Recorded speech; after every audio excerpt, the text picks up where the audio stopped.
Here are 10 Simpsons episodes that put the Simpson family through some serious trauma. Starting us off is Oh Brother, Where Bart Thou? An episode where Bart's longing to have a baby brother will lead him to what legally might count as kidnapping an orphan, but only a little bit, so it's fine, right, Your Honor? A big snowstorm rolls through Springfield, leaving everyone snowed in and forcing all the schools to close for the day. Bart excitedly tries to take advantage of this fact, but the poor kid can't even get out of the front door.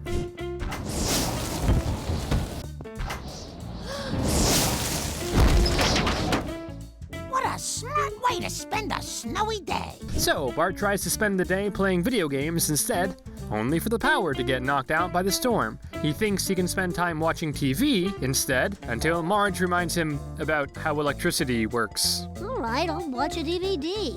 There's no way that runs on electricity. Really? Does Obama know about this? Bart attempts to watch TV by powering the DVD player using static electricity, but that ends up being just as boring as it sounds. That's when he hears Lisa and Maggie pretending to be fashion runway models in the other room, so he tries to join in. Fine.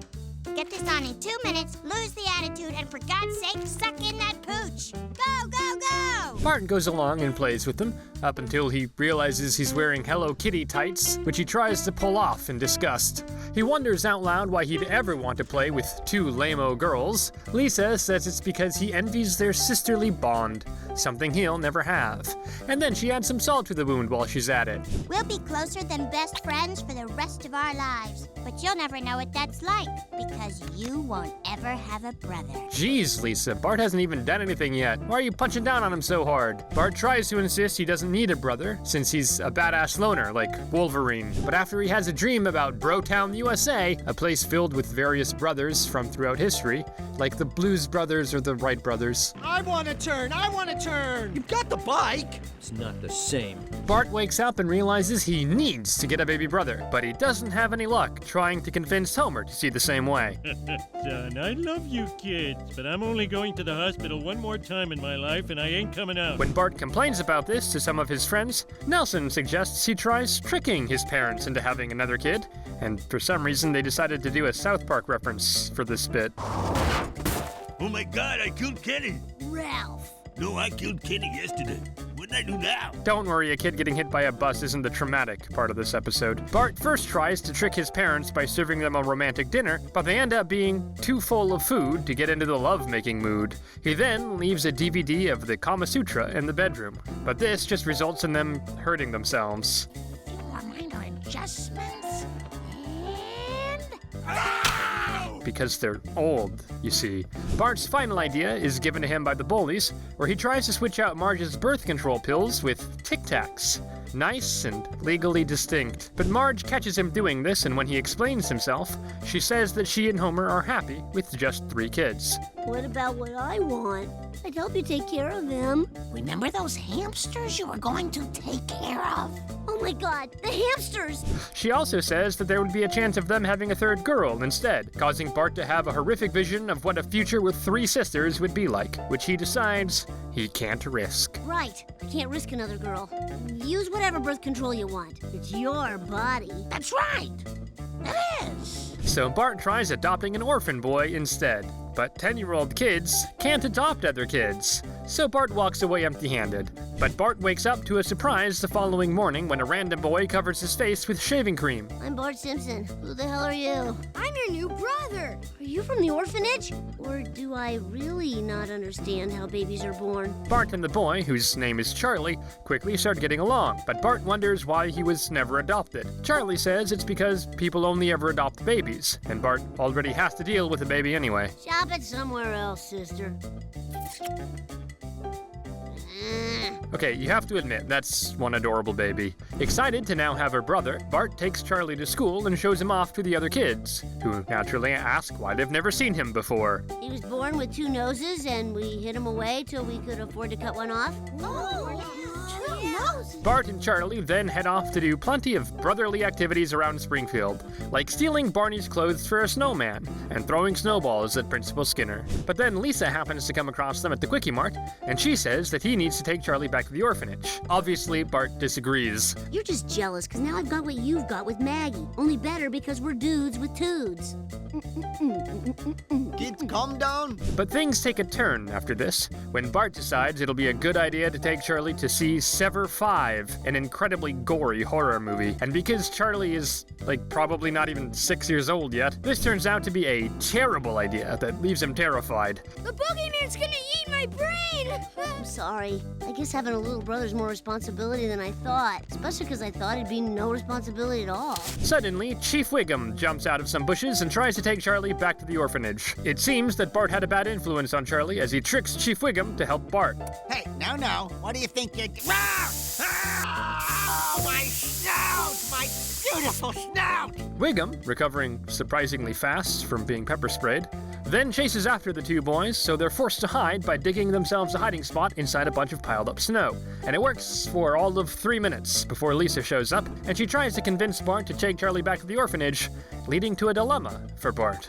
Bart, maybe Charlie can't be your little brother, but you'll always be a big brother to me. Please don't send me back, Bart. This was the best day of my life. Then, as Bart tries to make his decision, the three of them are sealed inside the snow pile by Barney in his Plow King truck. Oh, no! You took too long to make an obvious decision! Luckily for them, Bart and Charlie are able to free themselves by peeing open an escape tunnel. Truly the one thing that Lisa will never be able to do. After this, Bart decides to take Charlie back. But when he and Homer later go to the orphanage to check in on him, they learn that he's been adopted by a nice, loving family. A family with 6 sisters. He's my baby! He's my baby! Twitter! Big cheater! You're the cheater! Ugly! So many sisters! Save me, Bart! Homer sees how much Bart misses Charlie, so he decides to take him to see the rest of Sever 5. That's so fake! That's so fake! I don't know how they... Oh, that's so real! Which, depending on how you feel about taking a kid to see a horror movie, is actually a pretty nice father and son moment between the two. I'm sure that Charlie will recover from the trauma of seeing that horror movie, but who knows if he'll be able to handle having 6 sisters. Either way, our next episode is Brother from the Same Planet, which shares a similar theme to this one, only we see Bart pretending to be an orphan instead, and Homer takes care of an actual orphan to get back at him for it. So, just normal Simpsons stuff. Bart is briefly seen playing soccer with a bunch of other kids. Afterwards, he's left sitting up the curb waiting for Homer to come pick him up. And since this is Homer we're talking about, things obviously go wrong very quickly. Homer, we're going to my sister's. Remember, pick up Bart. I'm on my way! What'd you say, Marge? Bart continues to wait as a thunderstorm starts to blow in, soaking him to the bone. At the same time, Homer still can't remember what he was supposed to be doing right now. I keep thinking I'm forgetting something. Bart! Bart! Bart! Bart! Bart! Bart! Bart! Can't think with all this noise! When Homer later has a dream about finding Bart's skeleton at the soccer field, he finally remembers to pick up Bart and goes rushing out the door. Too bad he was in the bath at the time. Bart! Dad, hide your shame! Hey, homie, I can see your doodle. Shut up, Flanders. Who needs clothes when your son's safety is on the line? Even if that's only because you forgot about him. When Homer finally goes to pick up Bart, he's naturally furious. So much so that he doesn't even speak to Homer. Instead, he does the healthy thing and imagines him melting like a candle. That's a pretty frightening visual just for a throwaway gag, isn't it? Almost as traumatizing as being forgotten in a thunderstorm, if you really think about it. Later that night, while Bart is watching TV in his room, he sees a commercial that gives him an idea. The commercial in of itself is pretty dark if you think about it. Lost your dad? Uh-huh. He's not coming back, is he? He might. No, he's not. But at Bigger Brothers, we can help. Bart says he doesn't have a father, and later goes to the Bigger Brothers office dressed as a dirty street urchin to convince them to give him a new father, who turns out to be pretty cool. Bart Simpson. Yo. I'm Tom. Let's ride. Because nothing's cooler than children on motorcycles. I'm pretty sure that's a crime, you know. Later, while she and Homer are talking, Marge discovers that someone made over $300 worth of phone calls to something called the Corey Hotline. Between a name like that and the fact that she has a Corey poster on her bedroom door, it's immediately obvious that Lisa's behind this. Why didn't you ask our permission, Lisa? I did. Dad, can I? Yeah. Always with the 90s and the name Corey, anyway. When Marge tells her to stop making all these calls, Lisa specifically promises that she'll never be billed for another call again, which means Marge should have no problem with Lisa calling the hotline while at the doctor's office, right? It's not her phone after all. Hi, you've reached the Corey hotline. $4.95 a minute. Here are some words that rhyme with Corey. Glory, story, allegory. And while that's going on, Bart is having a great time with Tom, who takes Bart to baseball games, lets him watch grotesque cartoons like literally just Ren and Stimpy, which is a real-life cartoon, and also gives him experimental weapons. Someday, I want to be an F-14 pilot like my hero Tom. He lent me this new weapon called a neural disruptor. Don't worry, he's not dead, so it's fine. Eventually, while Bart and Tom are paragliding over a forest fire and an active volcano, Bart wonders if another kid is more deserving of Tom's attention. But Tom says that Bart's tragic, definitely not fake upbringing makes him plenty deserving of his time. But then, Homer finally catches on to what's been happening after spotting the two of them together, so he confronts Bart about it when he gets home. You've been out gallivanting around with that floozy of a bigger brother of yours, haven't you? Haven't you? Look at me. No, I don't know why he's talking like that either. So, Homer decides to get even and signs up to be a big brother with the same agency that Tom is from. And what are your reasons for wanting a little brother? Don't say revenge. Don't say revenge. Revenge? That's it. I'm getting out of here. Apparently, that's an acceptable reason to sign up here. While looking through a list of kids, Homer almost thinks about changing his mind. But after a sad-looking boy leaves when he's told there's no big brothers for him yet, Homer decides to step up after all. I'll take him. Do you have him in blonde? Back at Springfield Elementary, Lisa is caught trying to call the Corey hotline again by Principal Skinner. So he calls Marge in so they can try and resolve this problem, right up until Skinner starts getting weird about his own mother. But what else is new? Oh, there's Mother now. Watching me. Well, they have a right to be here. It's school business. Mother, that sailor suit doesn't fit anymore. I think we should go. Homer then goes and picks up the boy, named Pepe, from a rundown part of town and takes him back to his house for a while after getting ice cream. He was going to take him back into the city, but Pepe has never seen the stars before due to living there, so Homer lets him stay. I want to know all the constellations. Well, there's Jerry the cowboy, and that Big Dipper-looking thing, Alan the cowboy. At the same time, Lisa is struggling to keep herself from calling the hotline again, and Maggie constantly playing with a toy phone isn't helping either. Must you be forever dialing that phone?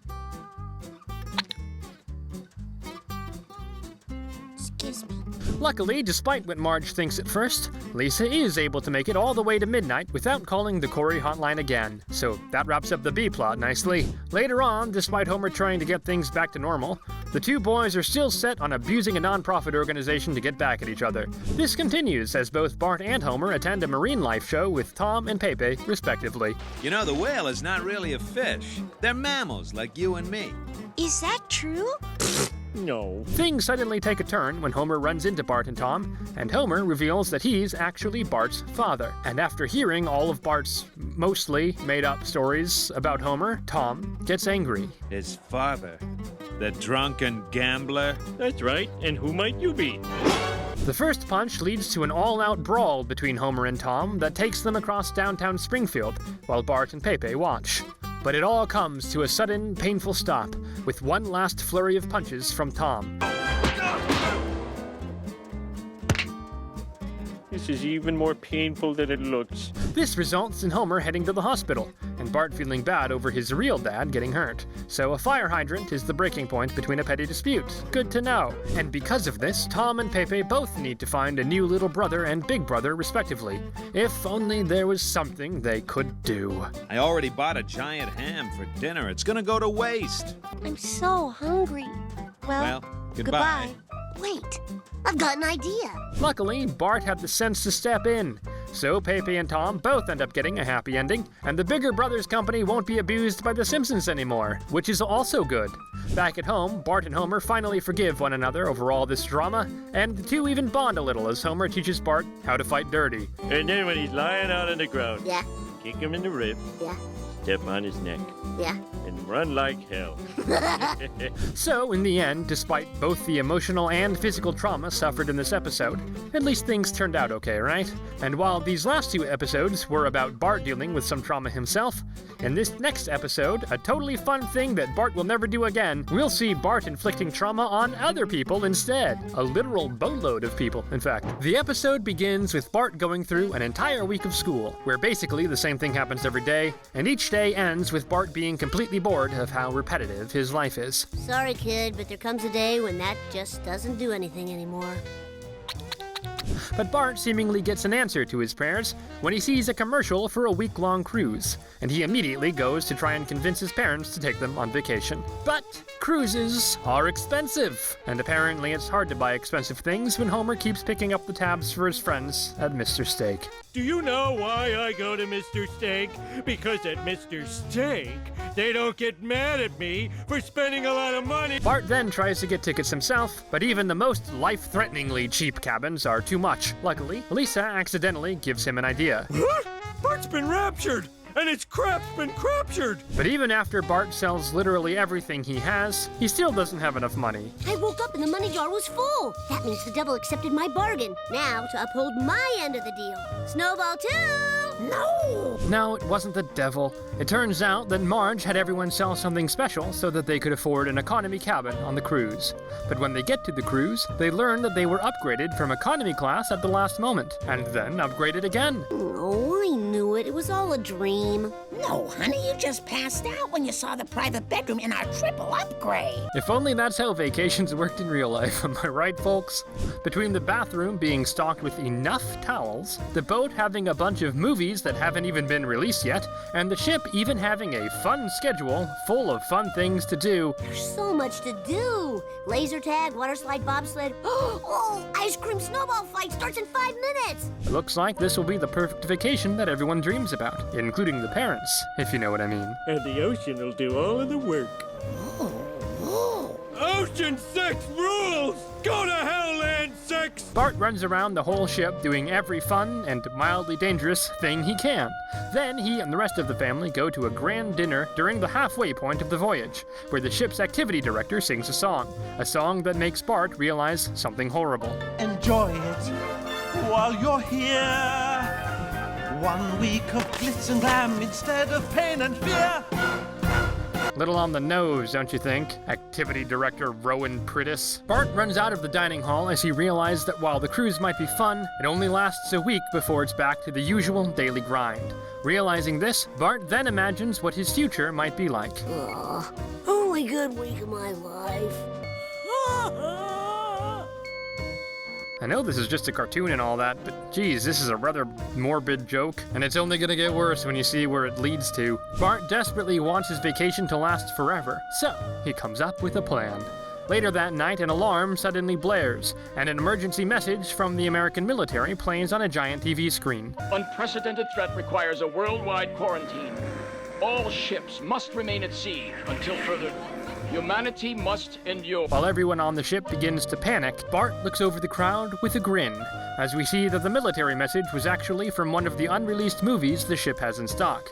I hope you were paying attention to when I mentioned that earlier. Chillingly plausible indeed, Joe Morgenstern of the Wall Street Journal. And for good measure, Bart destroys the ship's ability to communicate with anyone back on land. Man, a joke about a global pandemic kinda hits different after we've been through an actual global pandemic, doesn't it? The scene jumps ahead to 12 days since the military announcement, where the ship is growing filthy and everyone is trying to get by with their steadily dwindling supplies. At least Dave the lifeguard's new cult is doing well. Mankind was warned not to run near the pool. Mankind did not listen. The virus is his reward. Overall, everyone's either getting depressed or slowly going crazy, except for Bart, who doesn't understand why nobody else is having fun. Bart finally thinks his family is coming around when they suggest watching a movie, but it turns out Marge and Lisa have actually figured out the truth. Humanity must endure. General, it's worse than we thought. The virus is getting bigger. Okay, maybe it wasn't that chillingly plausible.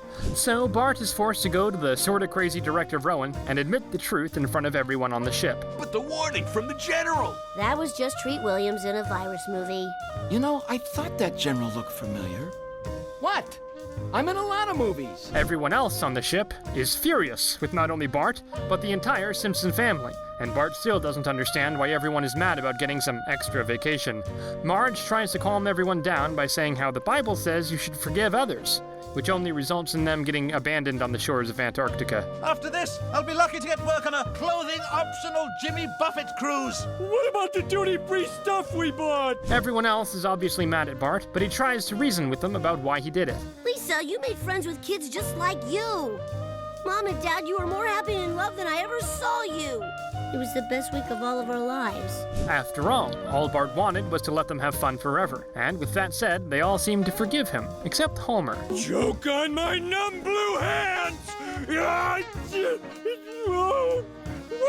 Then Lisa points out a whole herd of penguins to the others, and they all marvel at seeing every stage of their lives. But Bart just says this is like the cruise. The good times only last a little while, so what's the point? Luckily, the rest of his family convinces him to stop being so cynical and to just have fun. But the trick is to enjoy the few perfect experiences we're given in the moment. Yeah, stupid. Stop thinking about fun and heaven! And so, as the family all has fun sliding with the penguins, we see future Bart on his deathbed again. Only this time, he's looking back on a life full of fun and happy memories from throughout his life. What a great ride. And if you ask me, that right there is a really good ending. Because after all, life is just one big ride, so you have to enjoy it while you can. Where's the fun in being a cynic anyway? But with that said, now we're going all the way back to season 1 with the episode There's No Disgrace Like Home, where Homer tries to use shock therapy to make his family perfect. Geez, that sounds pretty traumatic if you ask me, but I'm sure it'll work out fine. Mr. Burns is hosting a company picnic for all his employees and their families. Unfortunately for Homer, this includes him and his family too. So when they get there, he tries to make sure that his kids won't cause any trouble. Okay, now look. My boss is gonna be at this picnic, so I want you to show your father some love and or respect. Have choice. I'm picking respect. Which, of course, lasts for about 2 minutes until they get to the backyard area of Burns' mansion. Hey, Bart, last one in the fountain's a rotten egg. No! Be normal! Be normal! After Homer catches Bart, Mr. Smithers announces that it's almost time for the father-son sack race, in which attendance is mandatory. But since this is Mr. Burns we're talking about, everyone knows to just stay back and let him win for the sake of their jobs. Everyone besides Bart, who nearly ruins everything by racing ahead of Burns.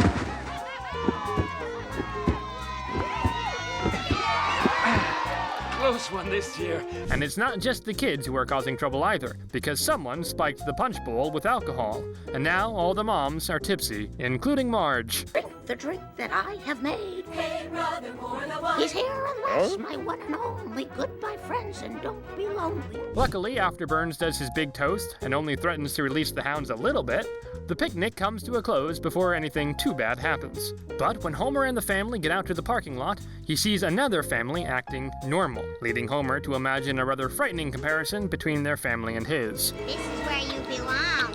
Yeah, Homer. Room for one more. One of us. One of us. One of us. It's probably not very healthy to imagine your family as a bunch of devils. At least, that's what I think. Homer wants to try and make his family be more normal.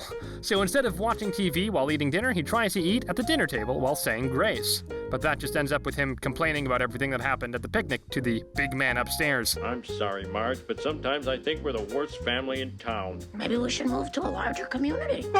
Lisa says that all families are actually like them in secret, but Homer disagrees, so he decides to prove her wrong. And they do this by spying on people through their windows in the middle of the night, just like a normal family. Papa, I believe I heard some rustling in the bushes. I did too. Better get the gun. God bless America. Am I right, folks? So, after nearly getting him and his family shot, Homer decides to drown his sorrows at Moe's. Barney says that Homer got dealt a bad hand and badmouths the kids, leading to a brief fight between him and Barney. But after Barney gets knocked to the floor, a TV commercial comes on that seems to be the answer to all his problems. Dr. Marvin Monroe's Family Therapy Center, 1-800-555-HUGS. Why don't you call right now? When will I learn? And you can really tell how different the early versions of these characters are, because when the family can't afford to book an appointment with Dr. Monroe, Homer decides to pawn their TV to make the necessary money. You want to talk about childhood trauma, just take a look right there. But even then, at Dr. Monroe's office, Homer starts having second thoughts before giving away all that money, up until he sees a happy, suspiciously familiar-looking family leaving the building. Come on, family. let's go celebrate our newfound ability to express love for each other. I'm taking you out for frosty chocolate milkshake. When Dr. Monroe finally sits down with them, it becomes clear that everyone else's only problem is with Homer. And when Homer inevitably tries to strangle Bart, Monroe suggests that they fight with his patented aggression therapy mallets instead, which is met with mixed results. They'd work much better without the padding, Doc. No, that's not true. See? Monroe decides that this will require more unorthodox treatments, so he soon hooks the Simpsons up to electroshock therapy machines fit with buttons that allow each family member to shock the others. Obviously, Dr. Monroe's attempt at aversion therapy doesn't work out as planned either. No, wait a minute. Wait. Folks, if I can... This is not the way to get healthy! Finally, Monroe furiously kicks the Simpsons out of his office. But, conveniently enough, Monroe's TV ad promised family bliss or double your money back. So the Simpsons family get to walk away with $500. And when Marge suggests that they buy their old TV back with this money, Homer has other ideas. We're gonna get a new TV, 21-inch screen, realistic flesh tone, and a little cart so we can wheel it into the dining room on holidays.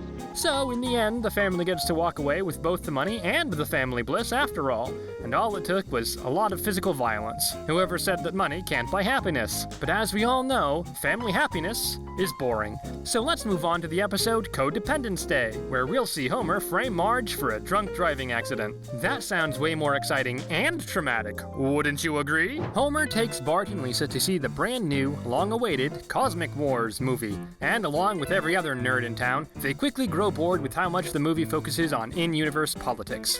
Very subtle stuff here, don't you think? Luckily for Otto, he was waiting in line for the wrong movie, so he's missing out on how boring the other movie is. I didn't realize British coal miners had it so bad. There's blood on your hands, Mrs. Thatcher! The kids are so upset over how bad the movie was that they write a complaint letter. But when the movie's creator ignores their criticism, they decide that they need to speak with him face to face. Conveniently, he lives in Northern California, known for its wine vineyards. So Marge and Homer see this as a good excuse to take a wine tour. And at the perfect time, I just got fired again. Don't you just love plot convenience? So once they get to California, which is who knows how far from Springfield, Bart and Lisa sneak off on a movie lot to go and find the film creator, while Marge and Homer have a good time at the wine vineyard. The Mediterranean climate is reproduced by cool Pacific winds, mixed with exhaust fumes from the highway. Summer in Tuscany. Bart and Lisa soon find Cosmic Wars creator Randall Curtis in his office, and manage to convince him to go back to his roots and to what made his original movies so great. You know what? You're right. I'm going back to my roots. Plots and characters lifted from westerns and samurai films. To the video store! If only it were that easy to get a certain real-world movie franchise to stop making lame movies. You know what I mean? Or do I need to lay it on even thicker? With their business finished, the kids go and find Homer, who is drunk after drinking at least 8 bottles of wine. They think that their mom will be mad, but it turns out that Marge is just as drunk as he is. Don't tell Mama what Mama don't like. Come here, you big lug. This also gives us the visual of them throwing Randall Curtis around like a football. Whoa! I'll give you money. Okay, I'm going to tell. Which is just a great visual, honestly. Now Homer and Marge start regularly drinking wine together, even when they get back home. It even reaches the point when they're out partying until the early morning hours. Why are your keys in my scrambled eggs? And why is Krusty on the couch? This'll cover what I did to the fireplace. They continue to go out drinking together for a while, but this behavior soon catches up with Marge when she wakes up with a terrible hangover. So Marge decides that she needs to cut back on the drinking for a while. Homer tries to keep including her on his fun, but being the genius that he is, the first thing Homer takes her to after this decision is an Oktoberfest party. Duffbench orders you to party! Do this, and I'm Jewish. Not wanting to miss out, Marge decides that 1 beer should be fine, and that 1 beer in question ends up being massive. So, in no time at all, they both become drunk again. Have you ever walked on stilts? It's not that great. Yes, and you've said that several times now. They still need to get home, of course, so Homer still tries to drive. Yet another great idea. I'm in no condition to drive, boy. Wait! I shouldn't listen to myself. I'm drunk! Not even a minute later, Homer has already flipped the car over into a ditch, and the police arrive on the scene. If Homer gets one more DUI, he'll lose his license. So, he decides to do the chivalrous thing and puts a passed-out Marge in the driver's seat so she'll take the fall. Oh my God! This DUI is a she-UI! Oh no! I'm gonna be incarcerated. I'm going to jail. Jeez, Homer, it was all fun and games up until this dark turn of events. Kind of like real alcohol abuse, come to think of it. Homer later pays Marge's bail, but she's taking the idea of her driving drunk really hard. And the fact that everyone at church is being rude about it doesn't help either. Today's service is concluded. I suggest you all get on the road before Marge.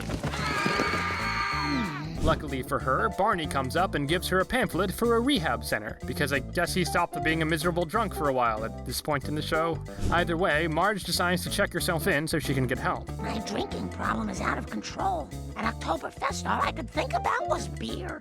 I couldn't even celebrate the harvest. Homer soon hears that he won't be able to talk to Marge for a whole month while she's in rehab, so he decides he needs to bust Marge out, and it goes about as well as you'd expect. I'm here to deliver a package to Marge Simpson. Where's the package? Damn it! When Marge shows up, Homer admits what he's done and how guilty he feels, which makes Marge furious. So furious, she ends up getting drunk with the other rehab patients, using booze hidden in the sea captain's wooden leg. Pour me another. Just take the whole leg. But despite being buzzed, Marge doesn't feel any happier. That's when she realizes that what she really enjoyed wasn't drinking, but spending time with Homer. So she decides to forgive him and goes to check out of rehab. Meanwhile, Homer was getting drunk himself using a secret flask hidden inside a fake Bible. Yes, I really don't think you two should leave. He's a chronic alcoholic and you're in complete denial. Ah, shut up, Captain Bringdown! But before Marge completely forgives him, she makes Homer promise to pull back a little on his own drinking, so they can share some memories together. And reluctantly, Homer agrees. He just needs a little help is all. Really mean it? Hey, anything's possible with a little help from my Bible. Oh no! It's a real one! So, yeah, I guess that counts as a happy ending, right? After all, he only got Marge falsely accused of a crime a little bit. So it's fine now, right? Totally. But this episode was only traumatic if you care about something boring, like a DUI. That's why up next, we're going to Season 1 with the episode Homer's Odyssey. You know, the episode where Homer nearly kills himself. See, now that's how you kick off a 30-plus year-long series. Things begin with Bart and the rest of his class going on a field trip to the nuclear power plant, where they all learn about the exciting process of how nuclear energy actually works from a cartoon mascot. Looks like there's a little leftover nuclear waste. No problem. I'll just put it where nobody will find it for a million years.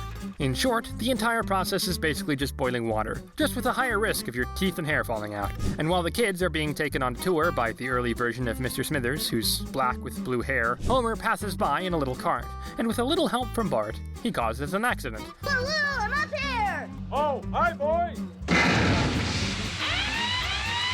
Luckily, no one gets hurt, but this incident results in Homer getting fired on the spot in front of everyone, including Bart's entire class. How humiliating. Now out of a job, Homer is feeling depressed while the others are trying to help him bounce back into a new line of work. How about this? Supervising technician at the toxic waste dump.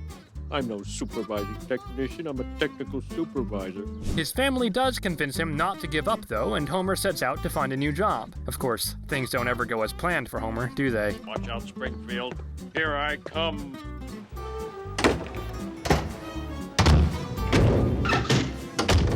Don't give up, Dad. Later that night, as Homer's up thinking, Marge suggests she takes up her old job to support the family in the meantime. After all, it's just like riding a bike. Hey, Mama, where's my fries already? But all of this just ends up with Homer lying on the couch all day like an unemployed whale. In the middle of the night, he tries drowning his sorrows in beer. But the only thing he finds in the fridge is a cake with a heartfelt message from his family on it. Ah, maybe in here. Damn! I need money! I know, I was thinking the same thing. Your family's unconditional love is worthless. Homer then decides to steal Bart's piggy bank to pay for his beer. But as soon as he smashes it open, and after making sure that Bart doesn't have enough money for a beer anyway, Homer realizes that he's done something horrible. So Homer decides that he can only hope to be a better role model in death than he was in life, and leaves a suicide note in the kitchen. I can only leave you with the words my father gave me. Stand tall, have courage, and never give up. This might be a bit of an extreme reaction, don't you think, Homer? I mean, jeez. Homer then ties a heavy boulder to himself and carries it down the street as he looks for a bridge to throw himself off of. Ooh, looks like young Simpson is going to kill himself. No, maybe not. Maybe he's just taking his boulder for a walk. Good to see the citizens of Springfield are as caring as ever. Bart and Lisa wake Marge, thinking they've been robbed, until Lisa finds Homer's note. They then rush out of the house as Homer reaches his final destination. Well, living hard. His family arrives just before he can throw himself from the bridge, but they're caught in the middle of the road with the car speeding at them. Homer sees his family in danger and quickly races over to get them out of the way, even with the boulder tied to him. And it's in this moment that Homer has an epiphany. Boy, this intersection is dangerous. Someone ought to put a stop sign here. Homer realizes he has a new purpose, to do whatever it takes to make sure a stop sign is put on this dangerous street, and his goal is actually surprisingly easy. I think we should put a stop sign at D Street and 12th. In favor? Aye. Approved. Wow. They listen to me. But Homer's not done with just the stop sign, and he proceeds to get dozens of other safety-related signs put up over Springfield. Must be a slow news week. But even with all he's done, Homer still isn't satisfied. Proud of what? Well, everything. Your dip sign, for instance. Now people won't be caught off guard by that little in the road. With everything else made safe, Homer now focuses on the biggest danger in town, the nuclear power plant. Homer helps organize a huge protest in front of the nuclear plant, which upsets Mr. Burns, so Mr. Burns calls Homer up to his office so they can speak face to face. Ah, Homer Simpson. At last we meet. Same here. To his surprise, Burns offers him his job back, but Homer refuses out of principle. Annoyed, Burns instead says that he won't give his old job back, but instead put him in charge of safety across the whole plant. Safety? But sir, if truth be known, I actually caused more accidents around here than any other employee. Or even a few doozies no one ever found out about. But Homer only has 30 seconds to make his choice. Luckily, as we all know, Homer is great in situations of stress. I'll concentrate on my work now. Gee, this guy's desk sure is big. I can't let Marge support the family. This guy's got the cleanest shirt I've ever seen. In the end, Homer decides to take the job. And being as cruel as always, Burns' first order of business is to try and make Homer drive off the mob. But as he looked at the crowd, and specifically his family, he can't bring himself to sell out. At least, not completely. You mean you're willing to give up a good job and a raise just for your principles? When you put it that way, it does sound a little far-fetched. But that's the look you're looking at. Surprisingly, Homer manages to convince Burns to give him the new job without forcing him to betray his morals. So Homer goes out again and announces that he's the new safety inspector of the plant. And Homer celebrates as the crowd cheers him on, up until he nearly kills himself again. Hey, that's my papa. They're dead, Roger! Whoa, easy, don't jump me. Be careful. Luckily for us, he doesn't die, and things get a happy ending after all. I bet most of you didn't know that Homer's job had an origin story way back at the beginning, did ya? Did ya? Still, Homer came this close to killing himself. They weren't kidding around these early episodes, were they? So, let's shift our focus to the episode Lisa's First Word, where the only traumatic thing anyone needs to worry about is kid-eating murder clowns, and being replaced— wait, that actually doesn't sound much better. The Simpson family are all sitting around in the living room as Marge and Homer try to get Maggie to say her first word. Can you say mama? Can you say get bent? Bart? They think Maggie is about to say something, but all she does is burp, leaving Marge to wonder if she'll ever talk. Just you wait, lady, this is only season 4. This topic leads Bart to ask what his first word was, but after remembering the moment in question, Yes. Ay, caramba! she decides not to say it out loud. Can't imagine why. So instead, Marge tells the story of Lisa's first word, which begins back when Marge and Homer were living in a small apartment in Springfield's Lower East Side with baby Bart, who somehow managed to be more trouble than he is now. Whoa! Whoa! Whoa! He'll tire himself out soon. Whoa! Whoa! Soon, Marge reveals to Homer that she's pregnant again and that they're going to need to find a bigger place. But with their budget, they don't really have a lot of options. Good options, I mean. What's that stench? Once you get used to the smell of melted hog fat, you'll wonder how you ever did without it. Hog fat. Eventually, the young couple finds the perfect dream home, but Homer can't afford it. So he goes to his dad to ask for money. With nothing else to his name, Abe agrees to sell his house so he can write Homer a check. And of course, Homer repays him for this generous act by asking him to live with them in the new house. So how long before you ship Grandpa off to the old folks' home? About 3 weeks. You want to talk about trauma? How about the trauma of your kid being that ungrateful? Still, now Homer, Marge, and Bart are able to move into their new house. And in no time at all, Ned Flanders comes over to introduce himself, along with Todd. And in no time at all, Homer already starts mooching off his neighbor. Sure, you can borrow it for a little while. And that little while is now 8 years and counting. Around the same time, Bart has entered the terrible twos and is causing trouble, including how he doesn't want to give up his crib for the new baby. So Homer tries using reverse psychology to fix the problem. Let's go, Marge.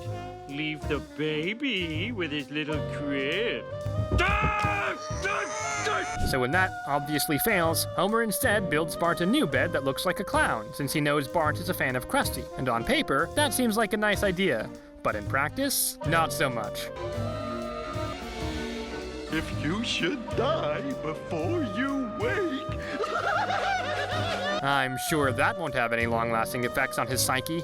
Things only get more dramatic from there as the next morning, Marge suddenly realizes that her water broke. So they leave Bart with Flanders while Homer and Marge head for the hospital. Oh boy, liver! Iron helps us play. I want to go home.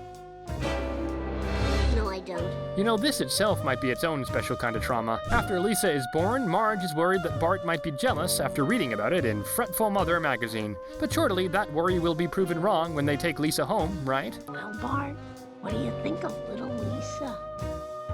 I hate you. Guess not. With everyone doting on the new baby, Bart's jealousy continues to grow, to the point where he tries to make himself look cuter by cutting all of Lisa's hair. Who's cuter now? She started it. And when that doesn't work, he tries to mail Lisa away. Stupid mailman squealing me. Lesson learned, Bart. Everyone knows that the mail industry is full of rats. With it clear to Bart that Lisa's going to keep getting everyone's attention, Bart decides that he's going to run away. But before he and his adorable little hobo spindle can get very far, something happens. Bart! What did you say? Bart? Bart can't believe that Lisa can talk, and takes her to show their parents. Marge isn't surprised since she knows that Lisa is crazy about Bart. He's her big brother, after all. That's gotta count for something. Too bad Homer can't get a win here. Can you say Daddy? Homer. No, sweetie, Daddy. Homer. But like most good things, it never lasts. And we see Bart and Lisa squabbling like usual in the present day. And when Homer takes Maggie upstairs to put her to bed, he tells her that the sooner kids talk, the sooner they talk back. So he'll be glad if she never says a word. Daddy.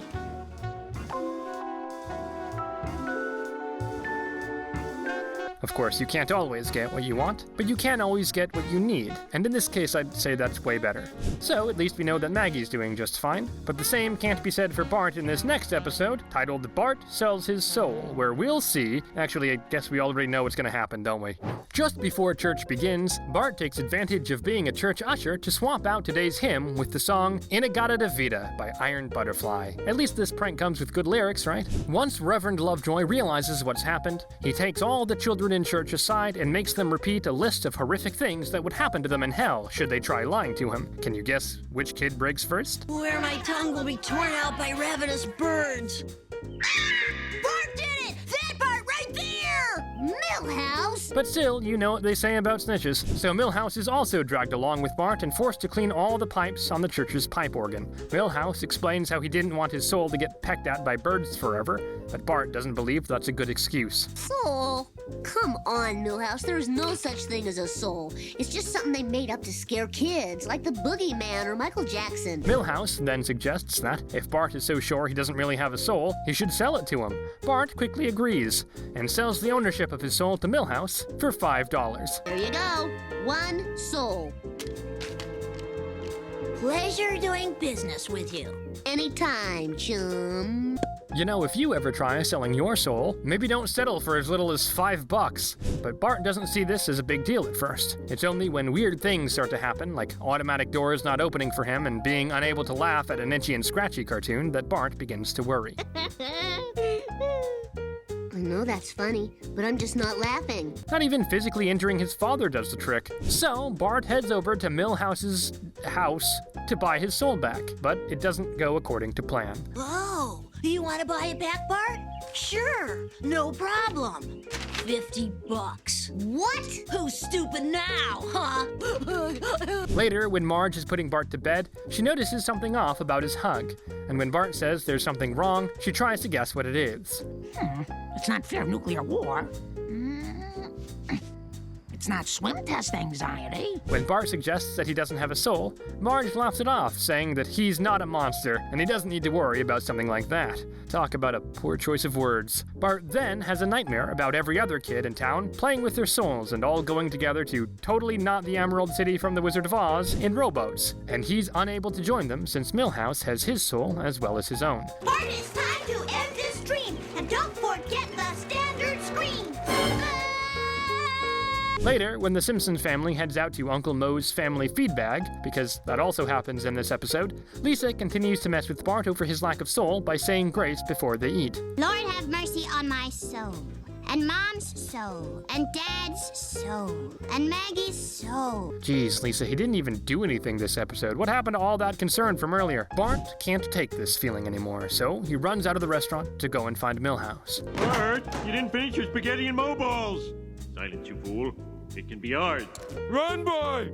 Run! Run for your life! Boy! But to Bart's horror, Milhouse's house, there it is again, is being fumigated, so he's staying with his grandma. Bart races through the downtown area of Springfield, even though it's the middle of the night, to try and find Milhouse. But when he finds Ralph sitting in Chief Wiggum's car while he deals with a ranting homeless man, Bart tries to get Ralph to sell him his soul instead. I need a soul, Ralph. Any soul. Yours. Hey, what's going on over there? After running off, Bart eventually reaches Milhouse's grandma's apartment and desperately tries to get his soul back. Turns out, Milhouse doesn't have it anymore. I'm really sorry. I kind of traded your soul to the guy at the comic book store. But look, I got some cool pogs. Elf pogs. Remember Pogs, fellow kids? They're still all the rage with the hip youngsters, I hear. So Bart runs off again and ends up sleeping out in front of the comic book store until Comic Book Guy shows up. Again, where are your parents? But Bart is out of luck again, as Comic Book Guy has sold the soul to yet another person. Excuse me, no banging your head on the display case, please. It contains a very rare Mary Worth, in which she has advised a friend to commit suicide. Thank you. Bart slowly walks all the way home, and with no other option left, Bart kneels beside his bed and begins praying to God to have his soul back, breaking down and crying in the process. Thankfully, before all hope is fully lost.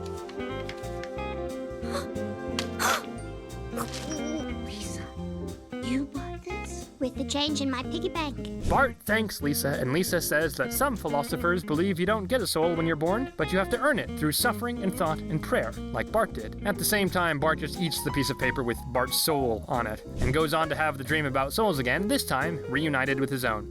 So after all of that trauma and a very real possibility of dying out there in the middle of the city, Bart at least gets his happy ending. And while this episode focused on the non-corporeal aspects of life, this next one takes things to a more physical level, by having Homer technically die of a heart attack. That's right, it's time for Homer's triple bypass. Homer is in bed watching Springfield Cops while eating a lot of food, prompting Marge to voice her concern about how unhealthy eating this much food before bed is. And like always, Homer doesn't listen to the warning signs. It's not good for your heart. My heart is just... Homie, what is it? Just working the turkey through. There it goes. The next day, while Homer is driving to work, he hears this loud thumping noise while road raging behind a truck with the house Edgar Allan Poe was born in on the back. That always happens to me. So he pulls into a gas station to get it checked out. I keep hearing this horrible irregular thumping noise. It's your heart, and I think it's on its last thump. Woo! I was afraid it was my transmission. But he ignores the problem yet again. Things finally come to a head at work, where Mr. Burns angrily threatens to fire Homer for his incompetence, putting further strain on his heart. And as he keeps insulting Homer, it finally becomes too much for Homer to handle. Your indolence is inefficacious. Oh? because you're terrible! Don't worry, though. Before Homer's soul can pass on, he's enticed back into living when Mr. Burns says to send his widow a ham. No, wait. He's alive. Oh, good. Cancel the ham. No! Anyway, Homer is quickly taken to the hospital, and Marge gets a phone call back at home about the situation. Homer's in the hospital. They think it's his heart. Oh, my God. What? 5 cents off wax paper. Well, at least those two are taking the news well. Homer is revived at the hospital right before Marge arrives, and Dr. Hibbert explains to them that the situation isn't good. To see how bad it is, Hibbert performs a series of tests on Homer, such as a body fat analysis test, to see how long it takes for Homer's fat to stop jiggling after Hibbert slaps his gut. Woohoo! Look at that blubber fly! Yes. Nurse, cancel my 1 o'clock. This all leads to Dr. Hibbert telling Homer that he needs open heart surgery, which could cost over $30,000. This news then gives him another heart attack, so now it's up to $40,000. When they get home, Marge and Homer go over their finances as they try to work out how to pay for all this, but they obviously can't afford something like that out of pocket. Don't you have health insurance at work? Well, actually, we gave it all up for a pinball machine in the lounge. Oh. Later, Homer tries to lie to a health insurance company to get coverage, but he has another heart attack while he's there, sending him back to the hospital again. Homer is about to give up on getting better until a certain commercial gets his attention. I will perform any operation for $129.95. Come in for brain surgery and receive a free Chinese finger trap. As Marge and Homer consider this terrifyingly dangerous-looking option, Homer accidentally lets it slip that he needs an operation in front of the kids, leading them to get worried for their father's health. Kids, I'm not gonna die. That only happens to bad people. What about Abraham Lincoln? He sold poison milk to school children. So Homer makes the call and is put in a waiting room in the hospital before his surgery the next day. Conveniently enough, Ned Flanders is also in the same room, since he's donating a lung and a kidney, just to whoever needs him, apparently. What a guy. What are you in for? I got a bad heart. If I could give you my heart, Homer, I would. Shut up, Flanders. Later that night, after he overhears Flanders praying to God, Homer decides to do the same. If something happens, please look after Marge. Make sure my kids grow up right. Now that is heartless. Yeesh. At church, Lisa is still worried about Homer, and she asks what would happen if he dies. So the woman there comforts her by saying that if he goes to heaven, he can do whatever he likes best all the time. Cloud goes up, cloud goes down.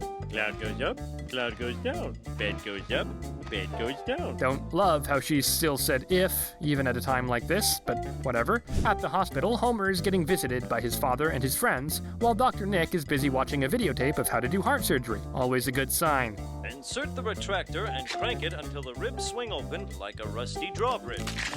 No! Blood! Do they really make tapes for that? Guess it makes sense. Either way, after Homer says his potential goodbyes to his wife and kids, he's taken to the operating theater and put under as Dr. Nick begins the surgery. Or at least he would begin if he wasn't so nervous. All right, Nick. Don't panic. Think back to med school. Seriously, baby, I can prescribe anything I want. Luckily for Nick, Homer, and basically everyone else involved, Lisa had been reading up on a bunch of heart-related medical journals leading up to Homer's surgery. So she shouts out how to begin the surgery to Dr. Nick. Again, another great thing to see out of your doctor. After a while, Dr. Nick comes out to inform Marge that the operation was a complete success, much to Marge and Bart's relief. Too bad Nick can only enjoy his success for a short moment before an old patient suddenly threatens him. Well, if it isn't my old friend, Mr. McCraig, with a leg for an arm and an arm for a leg. That honestly great joke aside, the rest of the family go and see Homer recovering after his successful surgery, and the episode closes on a happy note. You know, because Homer didn't die and all.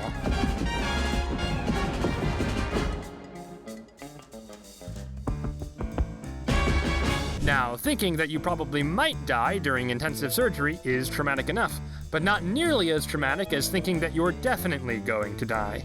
So that's why we'll close out this video with One Fish, Two Fish, Blowfish, Bluefish, where Homer is told he only has 24 hours to live after eating some poisoned blowfish. Don't you just hate it when that happens? As the Simpsons family sits down for their regular meatloaf night dinner, Lisa expresses that she's upset with how repetitive their dinner routine is, while Homer is quite content with it. Lisa then suggests that they should go out to a new sushi restaurant in town. Homer tries to say no, but he's worn down by Lisa pretty quickly. But you may say yes the 99th time. No, try me. Please, Dad. No. Please, Dad. No. Please, Dad. No, Please. okay. So, the following night, Homer and his family head to the Happy Sumo. Homer is reluctant to even try any sushi at first, but as he eats one piece of sushi and then another, he quickly ends up ordering everything on the menu. This includes the final food item on the menu, fugu. Hey, what's this? Fugu. It is blowfish, but I should warn you that one... Come on, pal, fugu me! The fugu can be extremely deadly if improperly cut, making the chefs in the back nervous. One of the chefs goes to try and find the master chef. Unfortunately, he's quite busy getting busy. Master, you are needed in the kitchen. I said cover for me, damn it! But Master, we need your skilled hands. My skilled hands are busy. You'll do it! Boy, Mrs. K sure gets around, doesn't she? With the master gone, the younger chef is forced to cut and serve the fugu to Homer. But when the master comes back a few minutes later, he realizes that the fish has been improperly cut, meaning that Homer has just eaten poison. Poison? What should I do? What should I do? Tell me quick! Oh, no need to panic. There's a map to the hospital on the back of the menu. Homer is raced to the hospital where he's soon informed by Dr. Hibbert that, if he really has eaten the poisoned pufferfish, he only has 24 hours to live. Well, 22 hours now due to how long the tests took. Thanks, Dr. Hibbert. Oh, Bart, I'm gonna die! Gee, why does that sound familiar? When they get home, Homer makes a list of all the things he wants to do on his last day alive, starting with getting up early to watch the sunrise with Marge. Unfortunately, that doesn't work out. Till 6 a.m., my dearest darling, and my last day on Earth. Marge decided to let him sleep since he looked so peaceful, meaning Homer slept in, and now he has less time to complete his list. So, after rushing through his goal of eating a hearty breakfast, Homer goes to have a heart-to-heart talk with Bart, while he still has a heart anyway. The 3 little sentences that will get you through life. Number 1, cover for me. Number 2, oh, good idea, boss.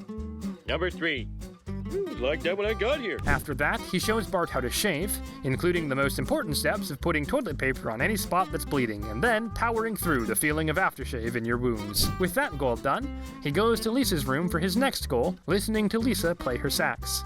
But for some reason, he starts crying when Lisa plays the blues, so she quickly changes to a more jovial song instead. Oh, I want to be in that rumba. His next task is to record a videotape of himself for Maggie for when she gets older, so Homer heads over to Flanders' house to borrow his video camera. And being the good neighbor that he is, not only does Ned give it to him, but he also invites Homer to a barbecue cookout tomorrow. Oh, I don't want. Oh, it's crying out to cook up some good eating. Flanders, I said I didn't. Tomorrow? Sure, what the hey? Hey, maybe dying ain't so bad after all. It's the best excuse to get out of something after all. Anyway, with the camcorder, Homer goes and records a videotape to explain to Maggie what kind of man he was before he died. Homer says he was a kind man, a gentleman who loved his kids, and plenty of other believable stuff right up until the phone rings. Hello? Yeah, he's here. Who is this? Bart's friend Millhouse. Bart, get your butt down here! Homer then heads out to the retirement home so he can reconcile with his father, since they've never been that close. And there's never been a better time for that than right before you die, am I right? I just want you to know that I love you, Dad. You do? Oh, son, I love you too. At least that was actually a pretty nice moment. But this then leads Abe to suggest he and Homer make up for lost time. So Homer misses out on some things on his list when they spend time together. Afterwards, Homer tries to make up for the time he spent with Abe by racing to his next destination, only to end up getting arrested for speeding. Hey, look what else your tax dollars pay for, huh?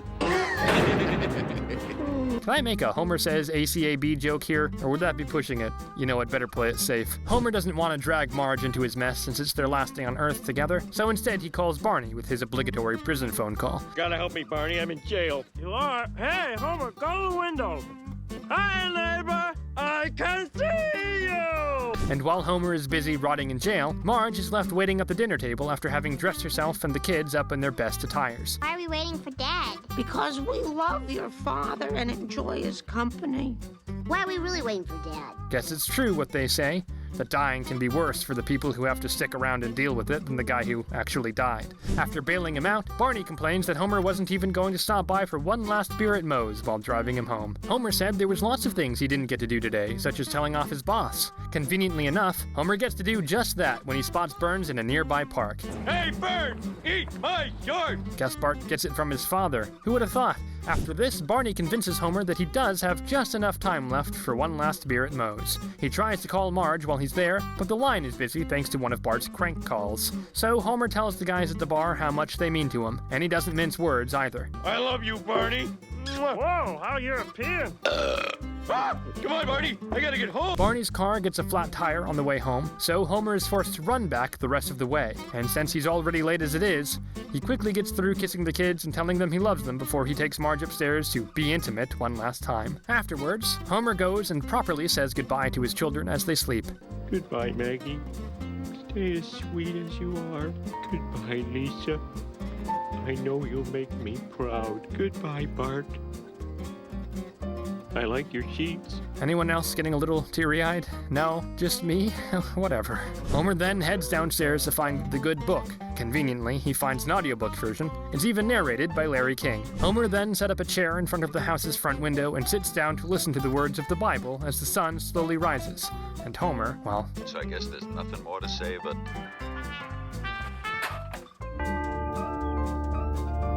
Soon, Marge wakes up and sees that Homer isn't in bed. She heads downstairs, finds Homer, and begins to cry. But then, she notices that his drool is still warm, which means that Homer isn't dead after all.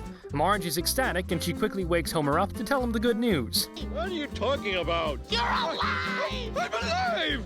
I'm alive! And I couldn't be happier! Homer is as happy as he can be, and he loudly vows to live life to the fullest from this moment on. And then we see him eating pork rinds while watching bowling on TV as the episode comes to an end.